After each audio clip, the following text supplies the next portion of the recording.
लिए कि उनको अखिलेश पे भरोसा है, उनको मायावती पे भरोसा है, उनको ओम प्रकाश राजभर पे भरोसा है, लेकिन आपको कमलेश चौहान पे भरोसा नहीं है। तो जिस दिन आप कमलेश चौहान पे भरोसा कर लेंगे तो मैं आपको कह रहा हूं कि जिस तरह से मायावती जी अपने लोगों के लिए लड़ रही है, जिस तरह से अखिलेश यादव अपने लोगों के लिए लड़ रहे हैं, जिस तरह से ओम प्रकाश राजभर अपने लोगों के लिए लड़ रहे हैं, उसी तरह से कमलेश चौहान भी आपके लिए लड़ते रहेंगे और आपके लिए खड़े रहेंगे।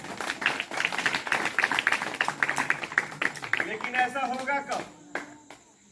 ऐसा होगा तब जब आप संगठित होंगे, जब आप एक होंगे, जब आप अपने बेटा और बेटी को शिक्षित करेंगे, पढ़ाएंगे, लिखाएंगे, तब ऐसा परिवर्तन होगा।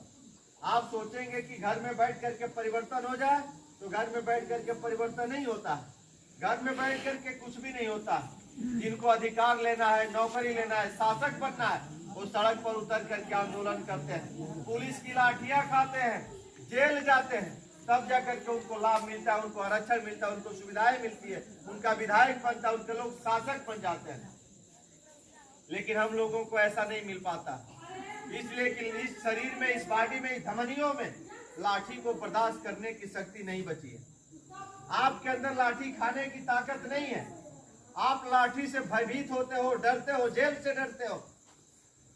लेकिन आप कल्पना करिए कि यदि आप ही के गांव में, आप ही का भाई, आप ही का पटीदार, आप ही के घर के बगल का कोई भी व्यक्ति यदि आप ही की जमीन पे कब्जा कर लेता है, तो आप क्या करते हो?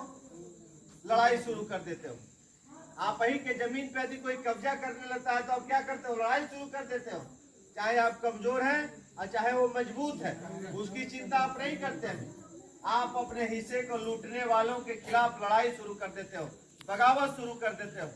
लेकिन इस प्रदेश की संपत्तियों को लूटा जा रहा है, इस देश की संपत्तियों को लूटा जा रहा है, आपके बच्चों के अधिकार को लूटा जा रहा है, आपके बच्चे की नौकरी को लूटा जा रहा है, आपके हिस्से के सांसद विधायक को लूटा जा रहा है।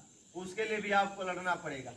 और आप जिस गांव में है, मैं जिस गांव में आज खड़ा होकर के बोल रहा हूँ, ये ऐसा गांव है कि 75 साल से सबसे ज्यादा होकर के भी अपने बेटा को प्रधान नहीं बना पाया। आरोप किसके ऊपर लगाता है? नेताओं के ऊपर लगाता है, जो आपको जगाने के लिए रात में आकर के आपके बीच में अपना समय देता है, अपनी ऊर्जा खपाता है, अपना घर द्वार छोड़ता है। आप आरोप उस पर लगाते हैं।